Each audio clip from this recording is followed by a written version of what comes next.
নমস্কার, welcome to Uttarbanga TV 24/7।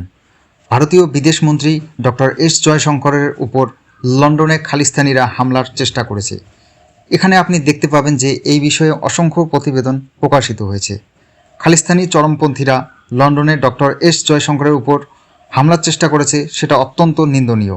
এছাড়াও ভারতীয় পতাকা ধ্বংসের চেষ্টা করেছে বিদেশ মন্ত্রীর সামনেই। এ বিষয়ে প্রচুর প্রতিবেদন এবং কয়েকটি ভিডিও প্রকাশিত হয়েছে, যা আমি আপনাদের দেখাতে চাই। এটি দেখলে বোঝা যায় যে বর্তমান যুক্তরাজ্যে বিদেশ মন্ত্রীদের নিরাপত্তার মান কতটা দুর্বল হয়ে পড়েছে।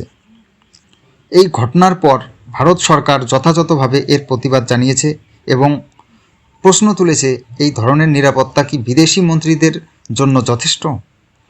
যে এলাকা থেকে আপনি এখানে দেখতে পাচ্ছেন, যে এলাকা, এটি লন্ডনের একটি উচ্চ পর্যায়ের ভিআইপি এলাকা, যেখানে সাধারণত কঠোর নিরাপত্তা থাকে। এই অঞ্চলের পেছনেই রয়েছে ইংল্যান্ড সরকারের ভবন। ডক্টর জয়শঙ্কর এখানে বিভিন্ন গুরুত্বপূর্ণ বিষয়ে আলোচনা করে বের হচ্ছিলেন এবং গাড়িতে উঠছিলেন। ঠিক তখনই খালিস্তানি বিক্ষোভকারীরা, যারা রাস্তার অন্য পাশে ছিল, তারা গাড়ির দিকে এগোতে শুরু করে। কিছু ব্যারিকেড দেখা যাচ্ছে, কিন্তু পুলিশ তাদের থামানোর চেষ্টাই করেনি। কিছু খালিস্তানি বিক্ষোভকারী ব্যারিকেডকে টপকে এগিয়ে আসে এবং একজন তো সরাসরি পররাষ্ট্রমন্ত্রীর গাড়ির সামনে দাঁড়িয়ে পড়ে। ভারতীয় জাতীয় পতাকাও ক্ষতিগ্রস্ত করা হয়। এরপর যখন নিরাপত্তা লঙ্ঘন চরম পর্যায়ে পৌঁছে যায়, তখন ইংল্যান্ডের পুলিশ হস্তক্ষেপ করে এবং বিক্ষোভকারীকে সরে যেতে বলে। এটি অত্যন্ত লজ্জাজনক। ইংল্যান্ড একটি গুরুত্বপূর্ণ দেশের মন্ত্রীকে সম্মান না দেখিয়ে এমন আচরণ করেছে, যা কূটনৈতিকভাবে গ্রহণযোগ্য নয়। খালিস্তানিরা যুক্তরাজ্যে প্রায়ই বিক্ষোভ করে, কিন্তু লন্ডন সরকার তাদের সহজেই নিয়ন্ত্রণ করতে পারত।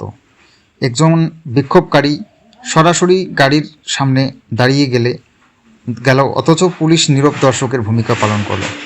আমেরিকার সেক্রেটারি অফ স্টেট মার্কো রুবিওর গাড়ির সামনে যদি এরকম ঘটনা ঘটত, তবে যুক্তরাষ্ট্র নিশ্চিতভাবে যুক্তরাজ্যের বিরুদ্ধে কড়া পদক্ষেপ নিত।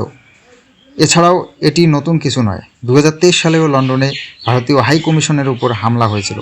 সেই সময় খালিস্তানিরা ভবন ক্ষতিগ্রস্ত করার পাশাপাশি ভারতীয় পতাকা নামানোর চেষ্টা করেছিল। যদিও তারা সফলতা পায়নি, তখনও ভারত সরকার ইংল্যান্ড সরকারের কাছে কড়া প্রতিবাদ জানিয়েছে। এটি স্পষ্ট যে যুক্তরাজ্য ভারতকে তার যোগ্য সম্মান দিচ্ছে না। এমন সময় যখন ইংল্যান্ড ডোনাল্ড ট্রাম্পের কারণে আন্তর্জাতিকভাবে চাপে পড়েছে।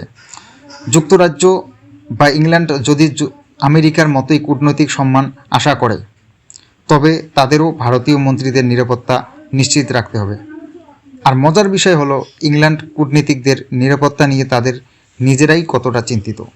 ভারত সরকার দিল্লিতে ইংল্যান্ডের হাই কমিশনারের বাসভবনের কাছে একটি পাবলিক টয়লেট তৈরি করতে চেয়েছিল, কিন্তু যুক্তরাজ্য বা ইংল্যান্ড তীব্র আপত্তি জানায়, কারণ এতে তাদের কূটনৈতিক নিরাপত্তার ঝুঁকি থাকবে।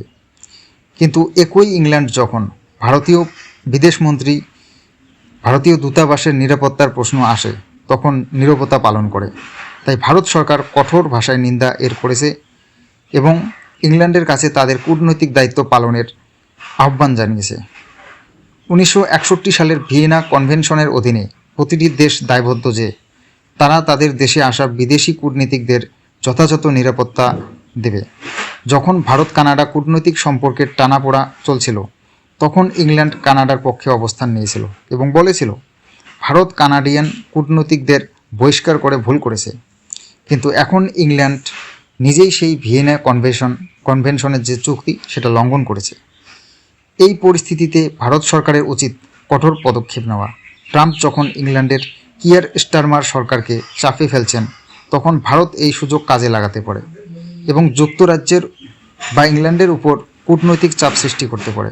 এই বিষয়ে আপনার কি মতামত, কমেন্ট করে আমাদের জানাবেন এবং চ্যানেলটিকে সাবস্ক্রাইব এবং ভিডিওতে লাইক করতে ভুলবেন না। এটি আমাদের উৎসাহ প্রদান করে।